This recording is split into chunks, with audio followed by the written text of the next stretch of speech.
বন্ধুরা, আজ অম্বুবাচী। প্রচলিত কথায় বলা হয়ে থাকে, কিসের বার কিসের তিথি, আষাঢ়ের ৭ অম্বুবাচী। সূর্য যেদিন মিথুন রাশিতে প্রবেশ করে বাংলা মতে, তার পরের দিন থেকেই শুরু হয় আষাঢ় মাস। এর ঠিক এক সপ্তাহ পরে শুরু হয় অম্বুবাচী। হিন্দুদের কাছে অম্বুবাচী একটি বিশেষ আচার বা ব্রত।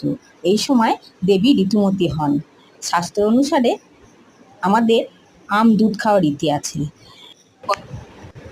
প্রচলিত কথায় সাপের উপদ্রব বন্ধ করার জন্য দুধ খেতে হয়। আর বিজ্ঞান বলে এই সময় মানুষ রক্তাল্পতাতে ভোগে, যেহেতু বর্ষাকাল। আমে আছে প্রচুর পরিমাণে ক্যালসিয়াম ও আয়রন, যাতে হিমোগ্লোবিনের অভাব না হয় মানুষের দেহে, সেই জন্য দুধ খাওয়ার রীতি। সে যাই হোক, আমরা পূর্বপুরুষের রীতি অনুযায়ী এই দিনটিকে দুধ খেয়ে পালন করব। বন্ধুরা, আমার দেবালয়ে সবাই